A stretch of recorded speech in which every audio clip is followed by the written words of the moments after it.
very, what does it call? Very, I don't know, communicative, open. These are not the words I'm looking for. But it was really nice to see everyone on like the same playing field, even if these are people who are super advanced in their careers or have published many books or are just really out here doing the damn thing. And sometimes it feels like this larger than life person, but to be able to just like virtually sit in the same room and have a discussion and ask questions is so dope. So that's who I was looking for. Yasser Bajat does, I hope I'm not getting this wrong, Arabic science fiction, SFF.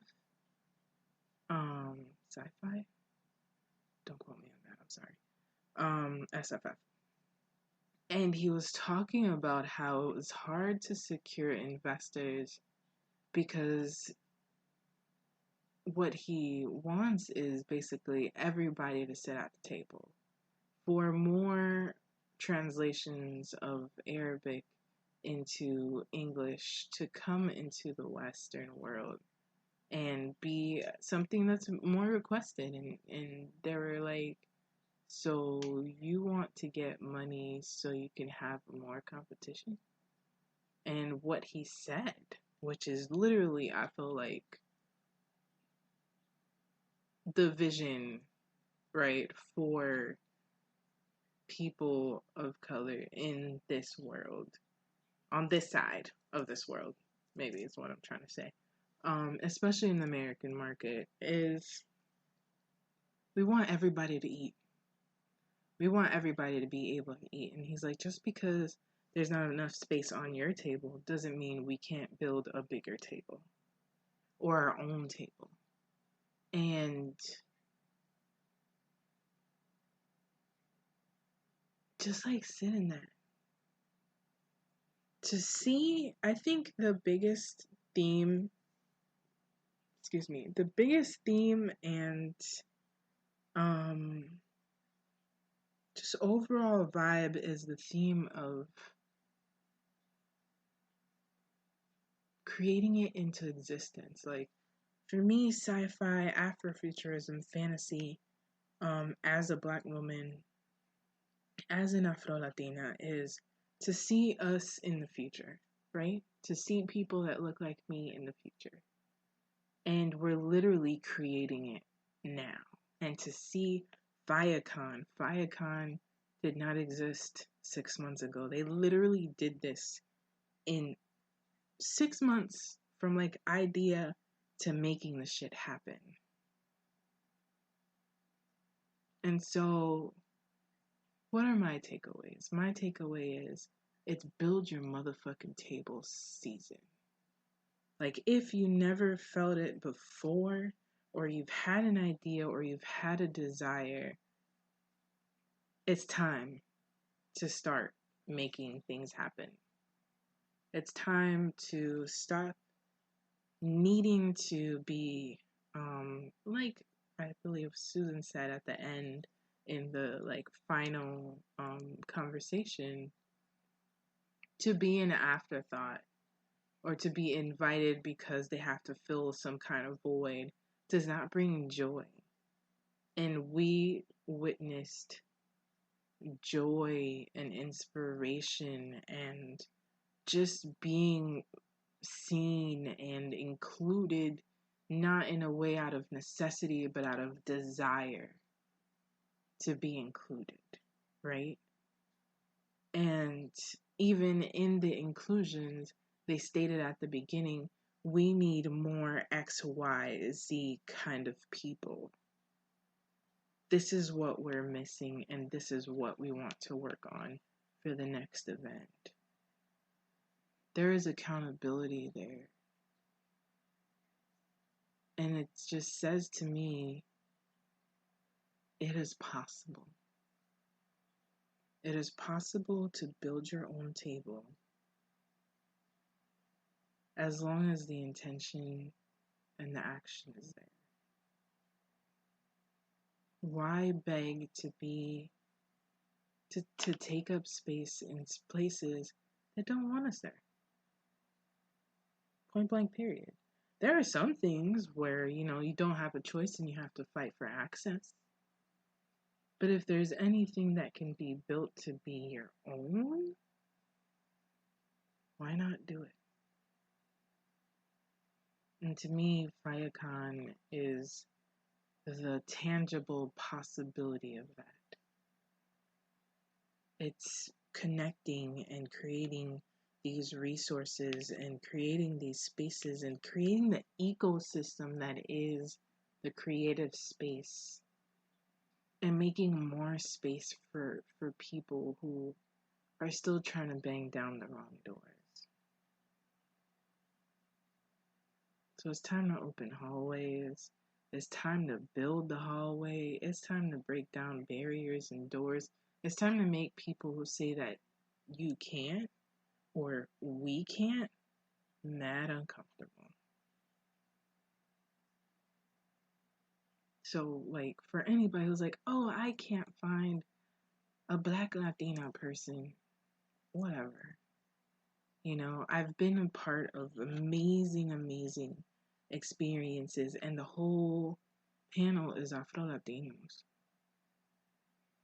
versus like certain Latinx events, and all you see is the stereotypical Latinx.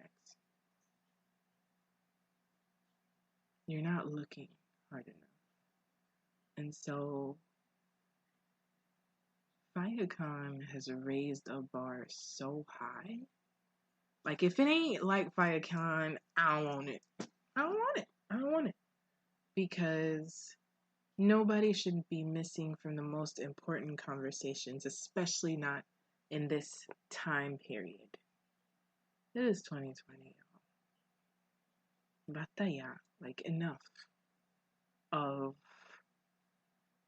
doing the same shit. Legit, like, in general, take it however it applies, but like, mediocrity is no longer acceptable. It never has been. But when people, a team, puts together something, even if it took them a year, it doesn't matter.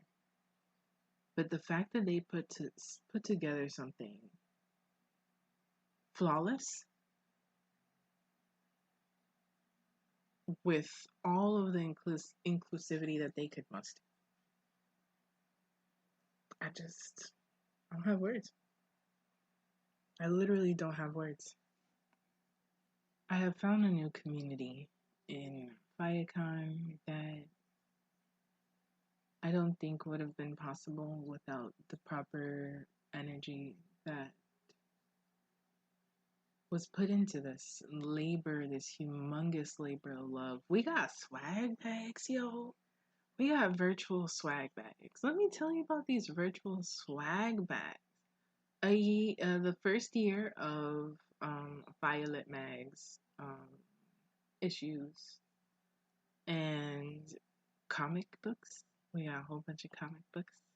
So I'm really excited to check those out. And of course, it's from people from all different places and walks of life. So that is exciting to see. And just overall, like, this is where we continue to support, build spaces.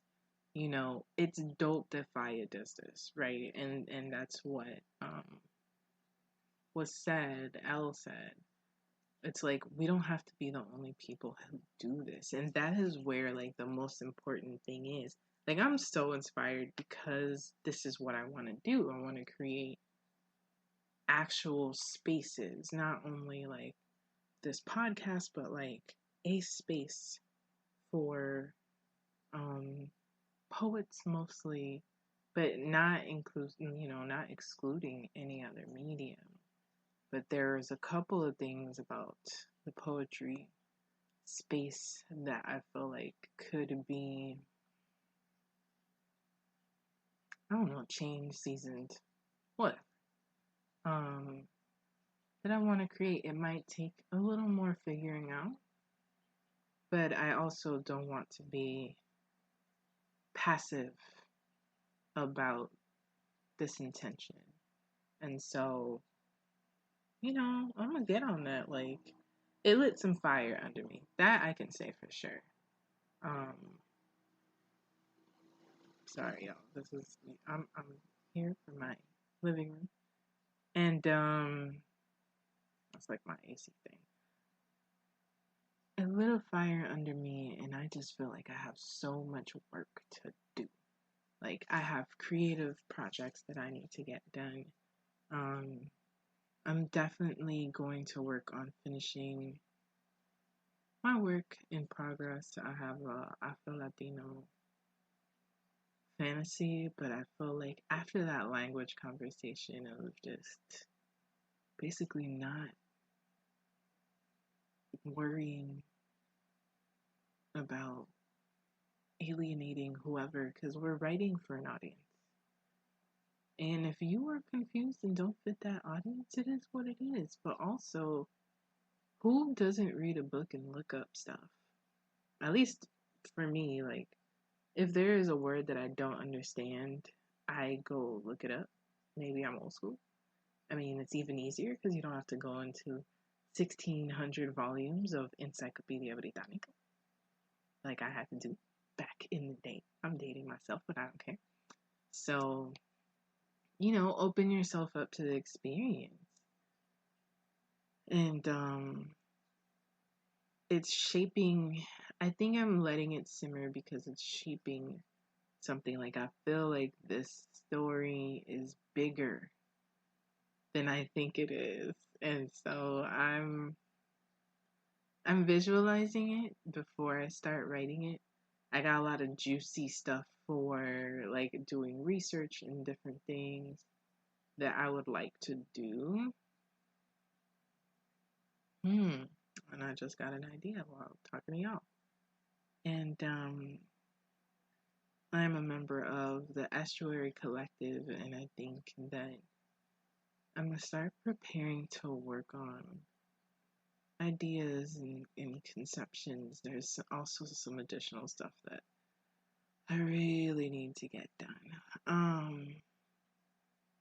Just in order to be able to provide offerings. Yeah. So I'm also preparing for like a vendor opportunity that I'm doing on Halloween. So if anyone's in Florida and wants to be in a historically black area on Halloween to buy crystals and sage and all kinds of incense, holla at your girl. I'll put the link. It's free to get the ticket. That's probably just to know how many people are going to be down there. But have the audacity to pave, like literally, physically pave your way into the world that you desire to see. I think as marginalized folks, we tend to move into the barrel, right? That whole crime barrel, and believe that there's not enough space for us, but we're in the wrong place.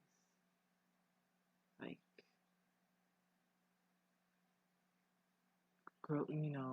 climb right the fuck back out the barrel. And explore and take up space and create a new space. And it trickles. It becomes an echo. It becomes a vibration that grows beyond anything that you could imagine. At least that's what I believe. I know I've been told a lot lately that I think my mom told me once that I'm like very adventurous. And atrevida, that's what she told me. And it's basically like I'm not afraid to take a risk, or I'm adventurous.